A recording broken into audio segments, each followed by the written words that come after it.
Congress is looking to take action, at least some in Congress, after the tragic flooding in Texas.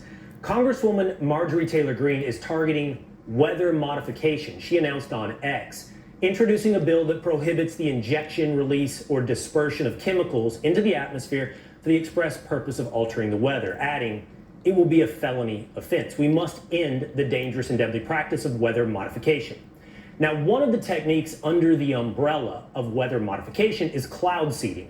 It's an experiment that dates back to 1946, and it's now especially widespread in Texas, covering about 1/6 of the state, spanning 31 million acres. So, what is cloud seeding? It's a technique designed to help a cloud produce more rain, and here's how it works. A chemical compound, most oftenly silver iodide, is used to form small crystals that are put into clouds. It's usually by a drone. That process then helps trigger rain.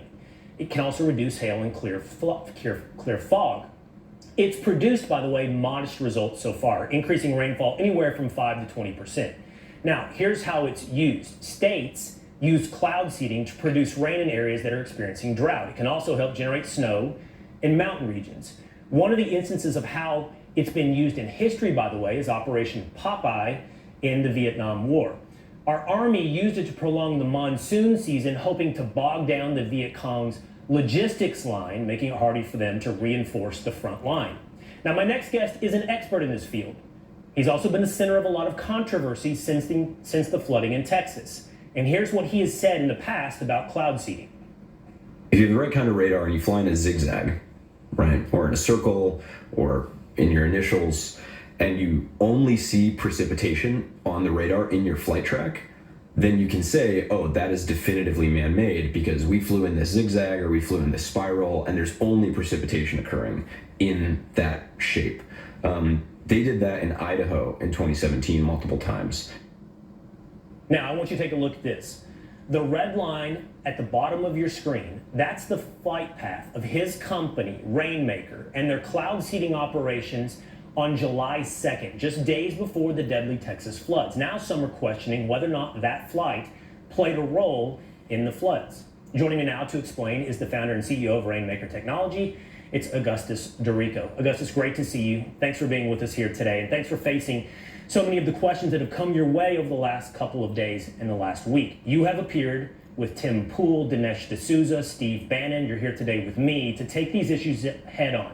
So let's start with what cloud seeding is. Would you talk to me about that versus the other forms of weather modification? Absolutely. So cloud seeding is a technology that was invented in America in the 40s for the sake of creating more water in times of drought, be that in the form of enhancing snowpack or water and rain to recharge reservoirs or aquifers that are being depleted. It's something that we've known about for a long time, that we have longitudinal safety data on, that I'm happy to express transparently and give to the public consistently. Now, cloud seeding often gets conflated with another technology that's called solar radiation modification, or SRM. SRM is a proposed technology that's beginning to be experimented with. It's not nearly as old as cloud seeding, but SRM is a proposed technology to inject reflective particles into the stratosphere to block some of the solar radiation and then cool the planet down. That is altogether and totally different from cloud seeding. Cloud seeding is a water supply tool with localized effects and a long history that we can talk about the safety data of. SRM is something relatively new that would have global and climatic implications rather than just effects on local weather. And then there's this third thing, which is chemtrails or contrails. And so where we know that cloud seeding is real, we know that SRM is real, I have yet to see any sufficient evidence of a malevolent conspiracy of someone releasing toxins into the atmosphere in those long streaky tracks in the upper atmosphere. A lot of what I've seen seems to suggest that those are condensation trails formed by airplanes.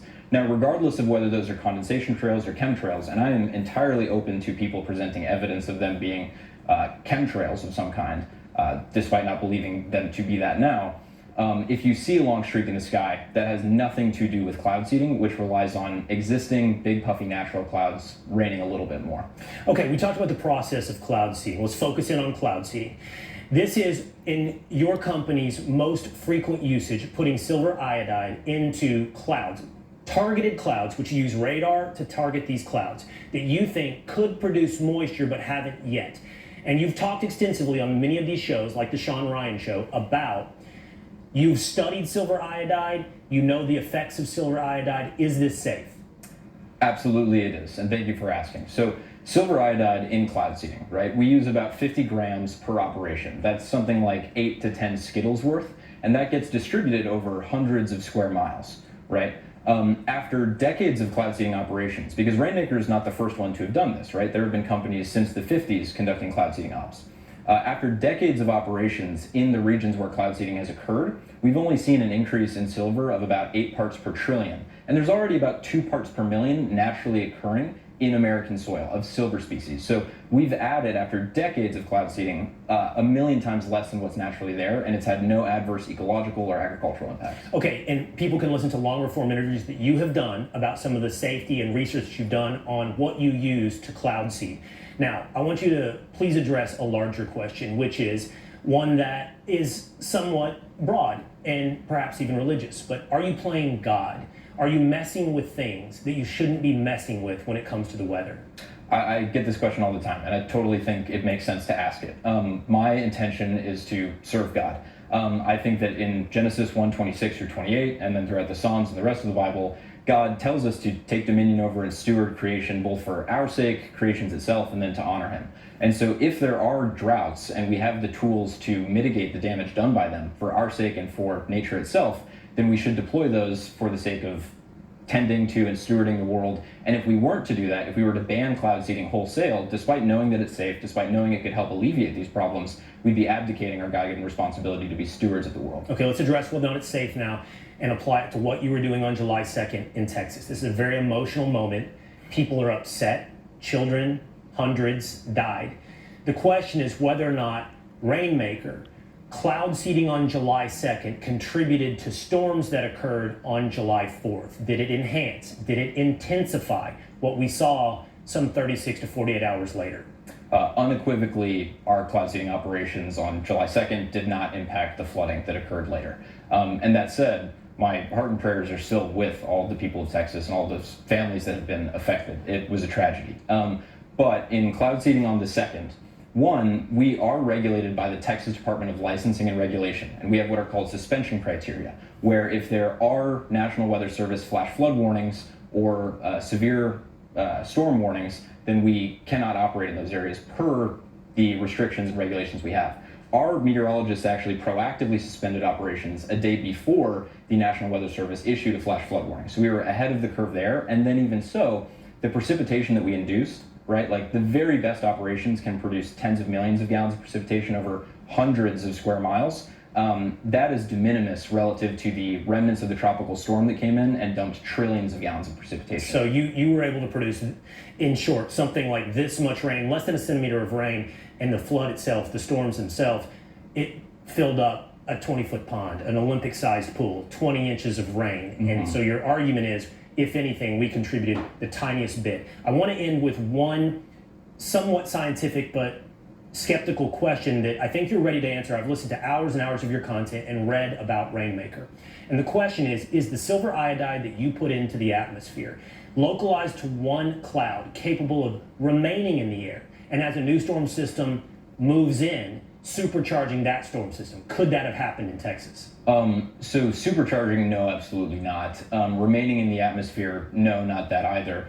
When you seed the clouds themselves, when you disperse the silver iodide into it, and then it precipitates, that aerosol, that particulate precipitates down and out within the course of hours. Now, if you were to just disperse aerosol into open air, then it could persist longer. But one, we were seeding clouds rather than dispersing it just in the open atmosphere. And two, any amount that would have remained in the ensuing days and hours from our operation would have been so radically diffused, it would have been lower in concentration than just the background dust. So it either produces rain within an hour or two, or it dissipates within, I've heard you say something like 12 to 20 hours, meaning some 36 to 48 hours, once the storm moves into Texas, your silver iodide would no longer be part of the equation?